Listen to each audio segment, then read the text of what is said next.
PA, then an assistant, and then a stylist, and then after a while I decided I wanted to move to LA and get into film and TV, so I had to start all over and scratch my way up again. So I was, an assistant, and then a costumer, and then an assistant costume designer, and then finally got the chance to design my first movie. It's amazing. I think it was Gone with the Wind. Scarlett O'Hara in those big old dresses in Technicolor. So good, yeah. Classic. I love that so much. Walk us through your process of building a film's wardrobe. What's that like? Well, it's not just shopping and being glamorous, is it? No, it's not just maxing out a credit card. But first you get the script, you read the script, you try to get into all the characters' heads, and you start meeting with your director, your producers, your actors, or you have to even. And often the actors have a lot of opinions and everyone else, so it's a big collaboration. Yeah. Oh my goodness.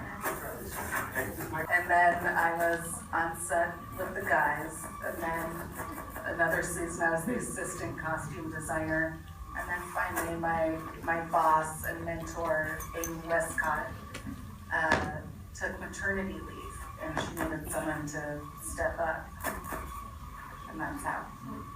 So it was one of those things where once she was gone, she went on her way and you kind of flourished. She went on her path and took different projects, and I stayed. That's so cool.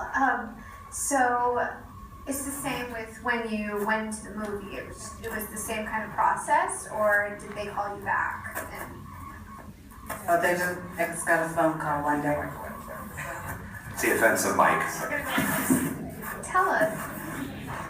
I just got a phone call one day about the movie. I said, hell yes. I love that. So, drop some names. Tell us what brands are in the movie that we can expect. Well, I mean, everybody's in there. It's crazy. From Dolce & Gabbana to Gucci to Wrangler to Levi's to La Vuitton. It's I traverse Rodeo up and down quite a lot for certain characters, and then other characters are more vintagey, like Billy Walsh. Shopped in Little Armenia for him this time. That's dedication. I love that. So I know that it's hard to drop names of like the cast, but who would you say was the most difficult to dress and who was the easiest? It's a loaded question, but I will say guys can be as difficult as girls to dress. They may be even more picky, and it's not easy. It's not jeans and t-shirts. But I don't know, Kevin Dillon has a special place in my heart. Johnny Drama.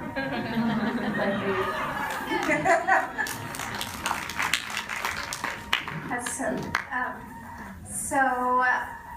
What are your is there a favorite like look in the film or anything like that? Is there a favorite moment without giving anything away? Towards the end of the movie, there's some pretty big events. You almost have to wait until the credits. But there's a wedding and there's an award show, and I love when I get to dress the guys up. You know, because usually they're pretty casual, but that was really fun to design the wedding. And then we really shot on the red carpet of the Golden Globes, but it was incorporated into the movie, so you'll get to see that. Okay, so for years, people haven't been anticipating this film. I know that you knew about it long before we all did. How did you did not? How did you keep it on the DL when you did find out? Because I'm sure people were asking about it. Well, we signed these contracts. We're really not allowed to get on social media and reveal anything or tweet from the set or do anything like that. So it's pretty ironclad. You have to, keep it close to the chest. And I didn't know the movie, I mean, it got greenlit and it happened pretty suddenly, so I didn't know it was happening. I didn't know my phone would ring and that we would shoot it. It was a nice surprise. So tell us, are there any inspirations when you were building the wardrobe? Were there any actual pop culture inspirations? Anybody you can name from the past or present in dressing these guys? Well, for this movie, because it's such an LA story, I find that it's enough for me just to cruise around town and people watch and see what people look like in Beverly Hills, what people look like in Hollywood. You know, there are enough characters in LA just walking down the street that I'm pretty good there. I have a lot of research just walking in front of me every day. But I didn't look at any specific celebrities or pop icons for this one. Sometimes I do, but not this. I feel like the Angelinos in general would inspire something like this. Just like the spectacle of like, just sit on Rodeo Drive and like, you're done. I love that. I feel like when we see the movie, we're going to be like, where did she get that? Where did she get that? What stores, a few stores in LA did you shop at? I do use Nordstrom a lot, Barney's a lot, John Varvatos a lot for all these guys, and then I seem to be always in Dolce & Gabbana for the guys and the girls. They just have, you know, it's the right edge and the cut is great. But there are a lot of characters and the volume of clothes is massive and everyone's so different that I have to go everywhere. And for Ari and Lloyd and the Dana Gordon character, and for drama, I make a lot of their stuff, custom suits and dresses and stuff like that. So that's fun to design. Do you have a team, or is it, I'm sure it's you running the show and then you have your assistants, or what's that like? Do you have your dream team behind you?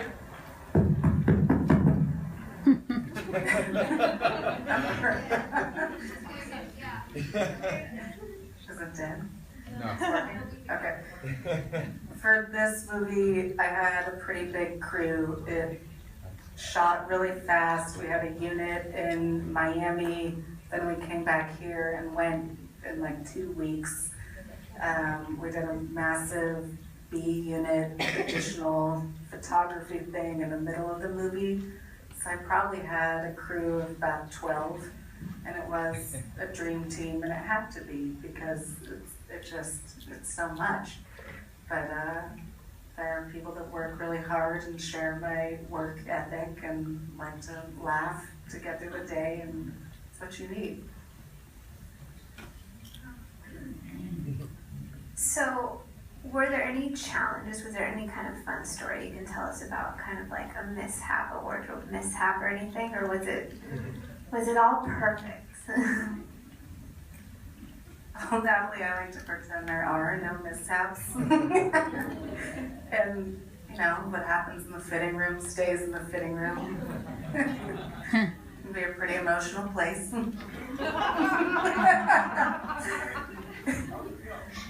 But no, I just like to pretend that whatever disaster I fixed before the actor went on camera, like no one has to know about it, and you know, no one ever saw it. What is the specific story you can tell?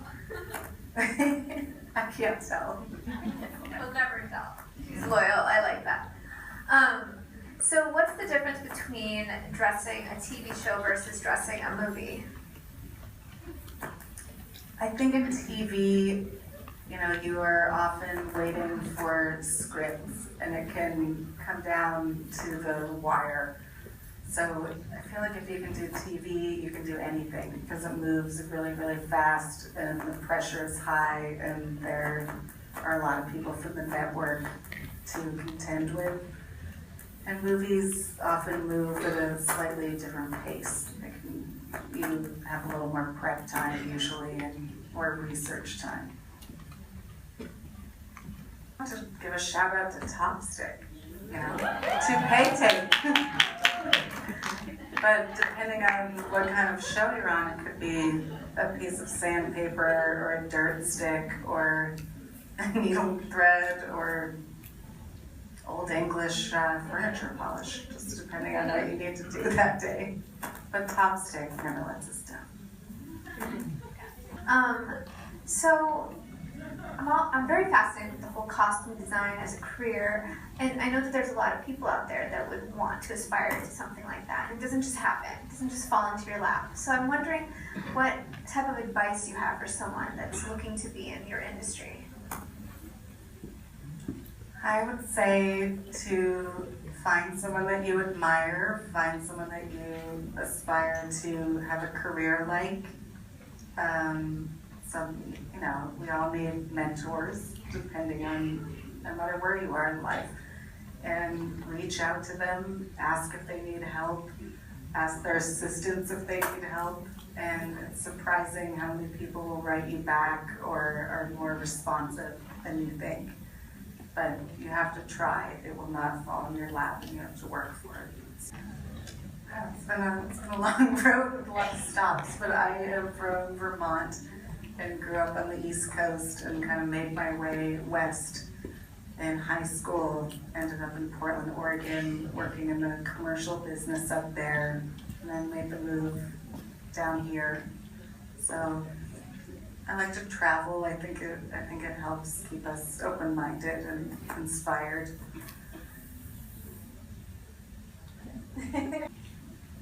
After the Entourage movie, I designed a sequel called Ride Along 2, which is it's Ice Cube and Kevin Hart, Olivia Munn, and Ken Jeong.